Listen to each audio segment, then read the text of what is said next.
You're listening to Knives Monroe versus the podcast, and we're here to be speaking about guns and stuff.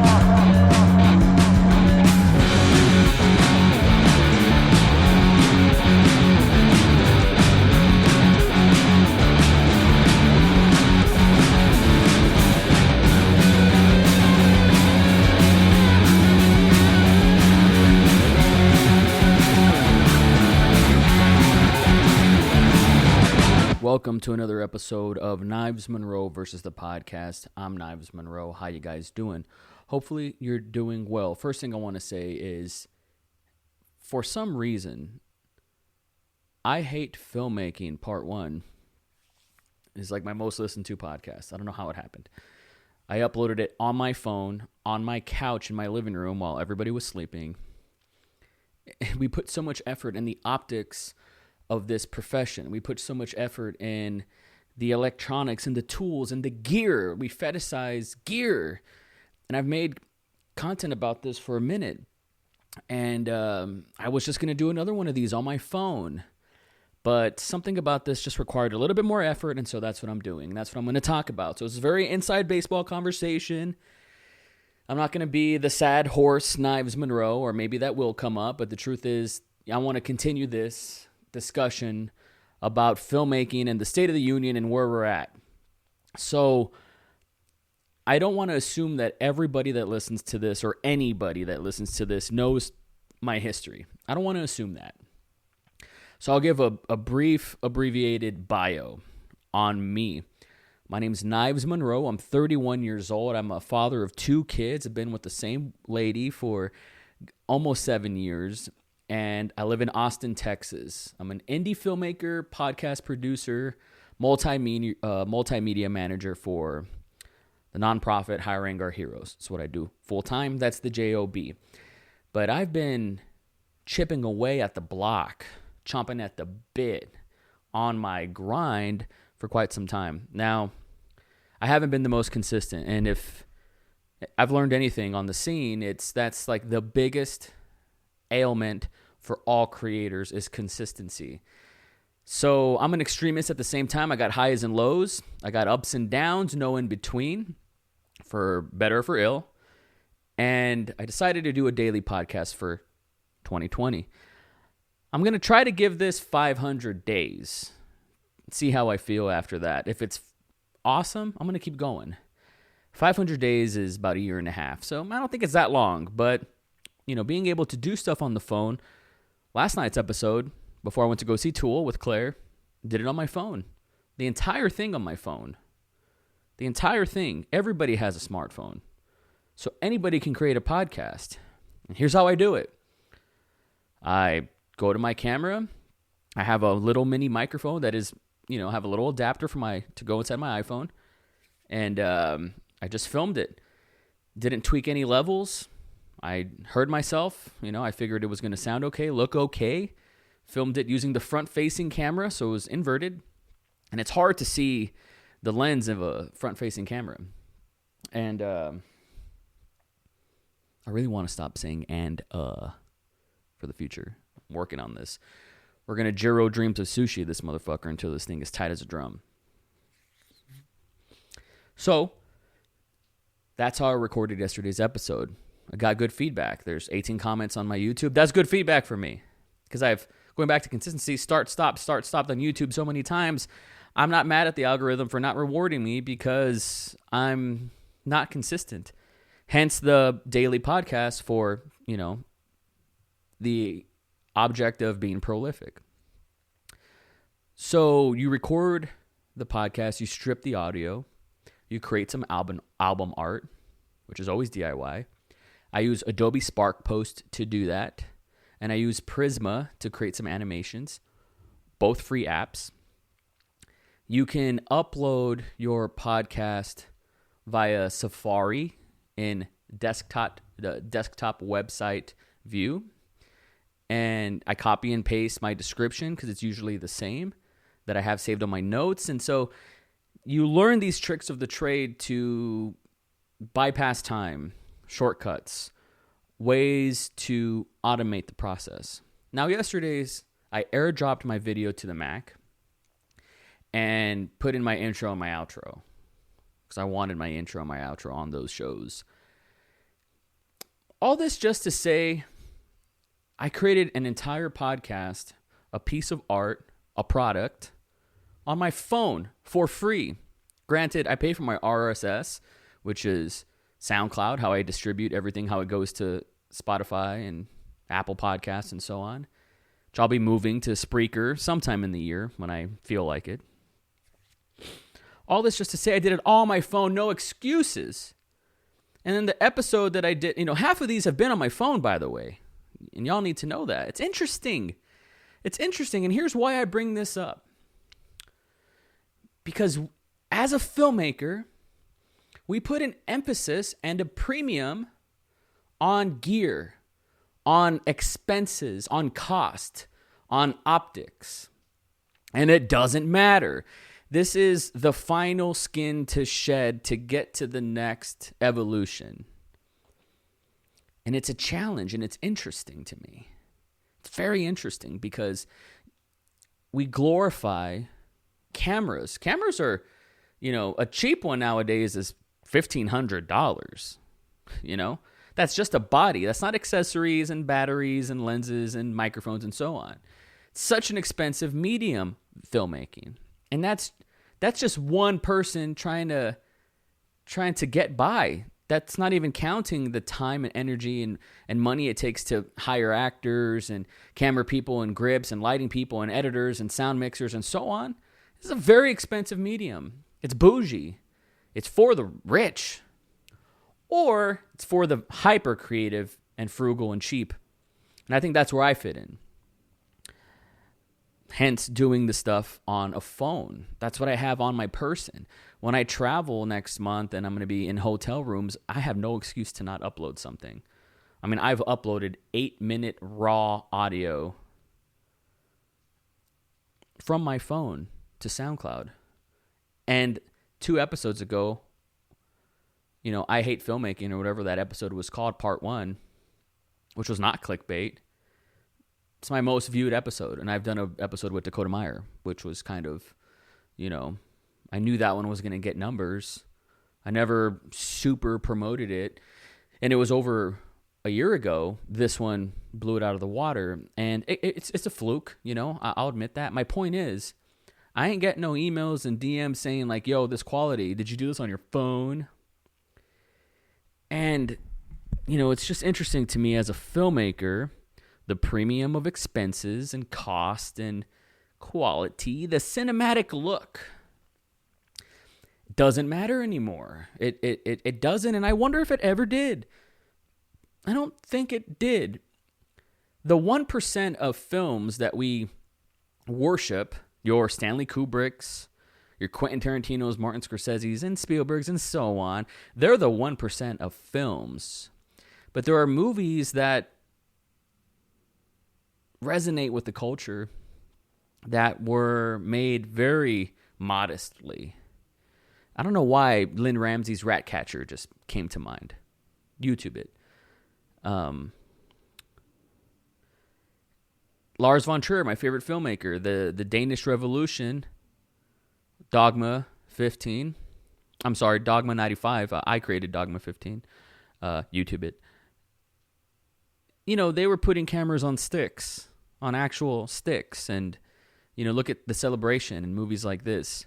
I guess what I'm trying to say is, you look at something that was shot on DV or what was it, Danny Boyle's 28 Days Later. Like, I know all these sources. I've cited the sources with my thesis in 2012 and my dissertation in 2014 and so on.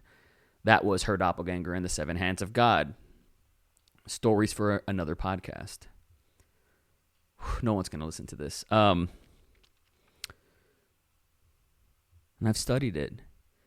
I've studied the Shane Carruths, who did upstream color on a Panasonic GH4. I mean, and these movies can get made and they can get done, but what's fascinating to me, all this preamble, all this pomp and circumstance just to say, I can put $5,000, or you know what, let's say $7,000, which is what Robert Rodriguez says, make a feature for $7K. I could put $7,000, which I've done, in a movie, but a TikTok of me fucking off can get more attention and more views. I mean, I'm not a numbers guy. I'm not in this for the numbers, but it makes you wonder, where should we put our time, effort, and energy? And this is why I said I hate filmmaking and I'm done with it to begin with. I love how this podcast, this show, I'm utilizing these tools. And that's lovely and great. And it's who I am. It's what I do. I can't not do it. I can't not do it. It's just fascinating to me because this ain't what I signed up for, the landscape. I wanted to be Darren Aronofsky. I wanted to be Larry Clark. I wanted to be Michel Gondry. I wanted to be David Lynch, you know? But then I see these guys who just started making videos who didn't grow up with film theory, art appreciation, that didn't go to film school, that don't give a shit about aperture. They just go make stuff. These 14-year-olds that are on TikTok, so creative, are pioneers. They don't even know it. It's just a second language. And you can say that, there's integrity and there's something to be said about knowing your history. And sure, I understand that. But it's an old pastime.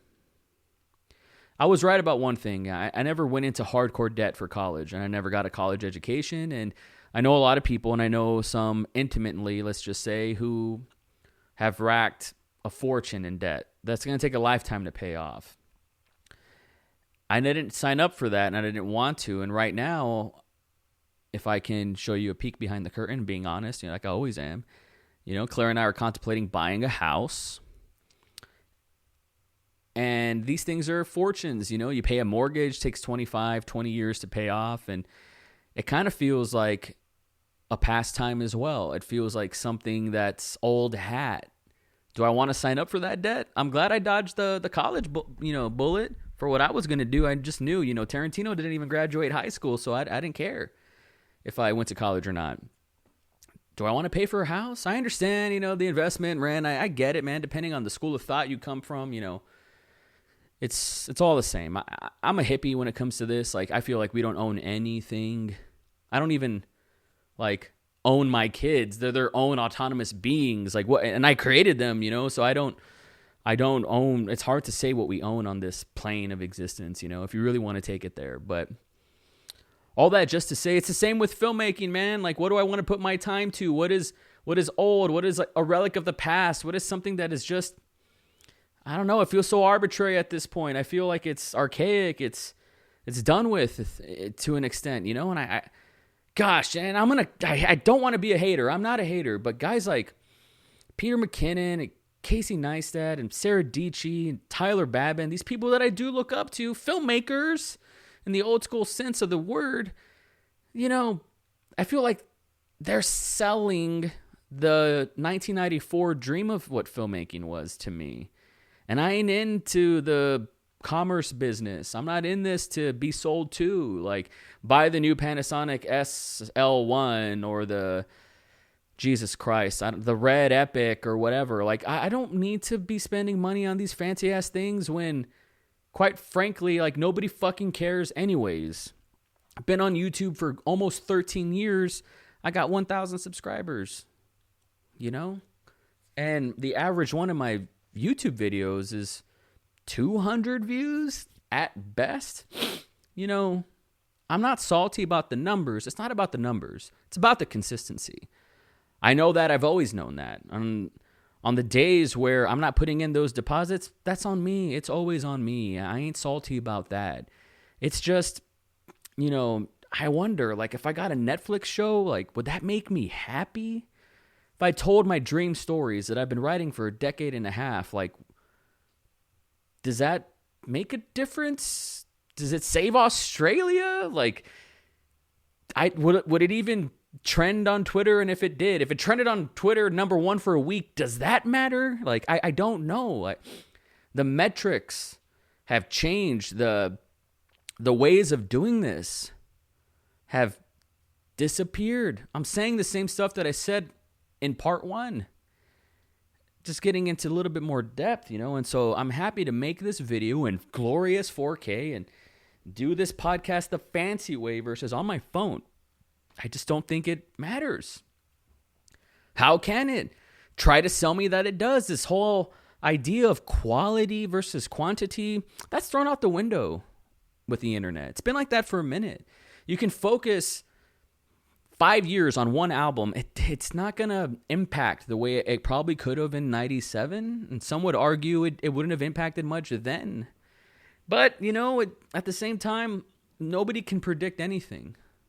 Nobody can predict anything. Like, VR is supposed to turn this world upside down. AR is supposed to reinvent everything. And then there's AI. And then there's, holy smokes, Bitcoin and cryptocurrency. And but I look around me. All I can really mold and shape and impact is what's around me. And so when you look at this funnel and you distill it, all this noise, for me, the podcast makes sense. It makes the most sense. This is what I do. This is what I've always done. I didn't want to do this on YouTube in 2006, even though I was incentivized to do so. I mean, we had videos that popped off. I was incentivized to do so. You can go and YouTube me and find stuff that got tens of thousands of views, but I didn't want to be a commentary channel. I didn't want to be someone that does what I'm doing right now because I thought I was better than it. But I never was. I just couldn't see the forest from the trees. I just couldn't. I felt like I was cheating on filmmaking. I felt like, well, Darren Aronofsky wouldn't do this. Quentin Tarantino wouldn't vlog. But you know what? Quentin Tarantino can't do what I do. He can't do this. I made Vlogville where I did 30 vlogs, in a row or whatever, every vlog a day for a month or whatever from July to September or whatever it was in summer 2016 or no, 2017. And that's what put me on and got me so many opportunities that I'm still, raking in the benefits from. Not to be so cryptic, but, it's what got me to shake Dakota Meyer's hand, and that put me on. Got me to where I am now, gave me the confidence, the cosign, the validation. And I was making vlogs on my phone while getting hemorrhoids on the bus. All I had was a phone and a selfie stick. I don't say that to impress anybody. I just want to impress upon you that I thought I was better than it in 2006, and 2007, 8, 9, 10, 11, 12, 13, 14, 15. And I don't know what changed. I couldn't tell you what changed. I guess I just got sick and tired of writing scripts and thinking I was going to sell it. I saw what Joe Swanberg was doing, and I was like, wait a fucking second. You can just make a movie a year? Mumblecore happened, which people kind of roll their eyes about. YouTube it. Mumblecore is a genre. Look, I'm going to be honest. I was skimming through my first feature film that's on YouTube, Her Doppelganger, YouTube it. And, man, it's just so cheaply made, like we had we didn't know what, we didn't know what we were doing. And there's so much like inconsistencies and like the geography doesn't make sense, but the script was so tight and was so good. So good, in fact, that, my actors dealt with my bullshit for us to see it through and finish it. And I was skimming through it and watching some of the best scenes. A lot of it was just like, oof, that's rough to hear and look at, and the performances are basically all in one take. We just had enough time and resources to get a take, and I was watching this, and I was like, I had no business in 2012 as a 24-year-old making a movie. I had no business making a movie. I had no business making one, but I did it because I just needed to fucking run a marathon. I just needed to say I did it, no matter how long it took, no matter if I have to crawl and scrape and scratch my way. Even if I have to go across this road on my fucking eyelids through glass, I just had to make a movie because I did not want to be an aspiring filmmaker. And I thanked Lena Dunham in my credits. I thanked Lena Dunham because she made tiny furniture before me on a Canon 7D, and her Blu-ray was put in the Criterion. YouTube that shit if you don't know what I'm talking about. And I thought, man, if she can do it, I can do it too. And so I did it. And I see these kids that are this is just, streaming and Discord and Twitch and, 4K and 60 frames a second, and these iPhones are just so powerful, and the battery lives are so good. And I'd make backyard wrestling videos in 2005 with a 3 megapixel camera that I bought off of QVC for $600 that I made from church's chicken money while I was a senior in high school, scrubbing parking lot gravel. Kids are so lucky, you know, and they're not wasting it. They're just doing it. And I understand that we roll our eyes over Generation Z, and us millennials got a lot of shit too. But fuck, you know how many apocalypses I've lived through? 9/11, Y2K, North Korea last year, people promptly forgot about. I've gone through two president impeachments. Like, shit, as a millennial, fucking hair started falling out, man, in my 20s. I remember in 2014, I was so stressed out, having panic attacks, anxiety attacks. I started getting gray hair, and then it went away. Why does that happen to a 26-year-old? You tell me. Millennials, man, we've seen some shit. I don't give a fuck what anybody says. I don't care where you're at, boomers. I don't give a fuck. Gen Y, roll your eyes at me. I don't give a fuck. We've seen some shit. I rambled there. It happens. I blacked out. I spazzed out. It happens from time to time. Subscribe, follow, like on YouTube, at me, Knives Monroe on everything. We're not done yet, but if you've listened to me this far, you better go on Apple Podcasts right now, leave me a 5-star review. You better go on SoundCloud and share my shit, reblog my shit. You know, tag me in it. Show me that you care. Show me that you're sticking around, man. Because I'm not just speaking in a vacuum. We don't do this to just be, you know, one fish in a fish bowl or an elephant with a rope and a stake in the ground. I'm too big for that. I ain't playing small potatoes, man. I want to be one of the greatest podcasters that's ever done it. I want to be one of the greatest shit talkers that's ever done it. That's why I'm putting the reps in. That's why I care. And, you know, I may never be one of the greatest filmmakers ever to turn on a camera. But Steven Spielberg, George Lucas, James Cameron can't do what I do. Make a fucking vlog while they're going to a job that they despise 30 days in a row, getting hemorrhoids on the bus on their iPhone 6. They can't do it. They never did it. They're not doing what I'm doing right now, connecting to you. They're too good for it or something. They don't even want to watch Blu-rays at their house. They're too good for it or something. I look at David Lynch, who's producing short films on Netflix. This guy's at the top of his game, and he's in his 70s. I respect people that want to evolve and grow with the times and the culture, and they adapt, and that's what I'm all about. Versatility, flexibility, adaptability. If you don't grow, you die. If you don't evolve, you're going to get left behind. That's just the ethos that filmmaking was founded on. Evolution, innovation, inspiration. That's why I'm doing this. But golly, do I hate filmmaking in the traditional conservative old school Robert Rodriguez, Quentin Tarantino, Kevin Smith, 1994 sense. It's just not that. The dream has disappeared. And that's fine. That's fine. It's a new day and we can dream again for something new. Now I can chop up a little piece of this, put this on Instagram, and maybe the right person will see it and they can fuck with it. Or I put it on Facebook and people can fuck with it.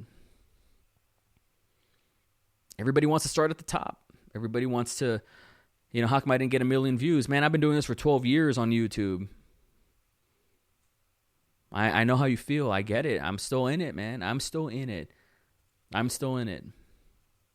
have no right to, just like how I didn't when I was 24 to make a movie, I have no right to be doing this right now, thinking that someone out there gives a shit. Audacity. The nerve. The balls. I know. I believe in the body of work. I believe if one person's going to get something out of this, it's worth it for me. It's worth the time to create. If one person gets something out of this. What's it look like in 500 days? I don't know.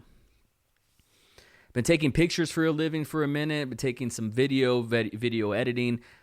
Like anything else, it's utilitarian. It's riding a bike. It's a hammer and nail. This whole racket. It's a hammer and nail. Just tools. Screwdriver, camera, lens, push the button. It's just tools. I let it define me so hard. So personally for a long time. It's hard for me to divorce myself from that. If you followed me, you know, like, that's the way I see myself. As a filmmaker, as an artist, as a creator, it's the way I see myself. It took me a while to know that the medium doesn't give a shit about me. It's just a hammer and a nail. It just needs to be used every single day. You have to try and want to be good at it. I used to be jealous and envious of, good-looking vlogger, filmmaker, people who go in the helicopters and blah, blah, blah. Until I did it. You film on a helicopter and you're like, wow, this is just like anything else. It's work. It's nerve-wracking. Had weird thoughts on a helicopter. Thought about jumping down and thinking, this would be a beautiful death. You don't see that shit on YouTube, do you? You don't see that. I'm the sad man, apparently, but I've been around the block, and I guess at the end of the day, the shit that gets me high is just getting the shot, sharing it, and people say that was cool. They want to watch it again. Or better yet, they get inspired to want to pick up a camera and do something cool as well. Whatever that is, that's why I do it. That's why I'm still doing it. I just can't call it filmmaking anymore. It's something else. What it is, I don't know. It's just another word. Tanner Walters, who was one of the first guests I had on this show, called himself at the time, I haven't spoke to him in a minute, a video designer. I thought that sounded really slick on paper. But he couldn't get on board with filmmaker. And he was the first person to put that thought in my head, that it's an antiquated term. And it is. It's becoming so. It's becoming more apparent to me. But I can't even call myself a podcaster. I can't even call myself a poet. I mean, I don't know. Like, I'm just KNIVESMONROE. And hopefully my art becomes ubiquitous with my name. I can't tell you how many times I talk to podcasters and Joe Rogan's name comes up. I look forward to when KNIVESMONROE's name comes up, and it's just as ubiquitous as The Tool. John Deere, that motherfucker. KNIVESMONROE, that motherfucker. I like the sound of that. Cue that outro. Never ever believe anything you hear. And believe only half of what you see. And always, always, always, always, forever and ever and ever, put a force field around your heart.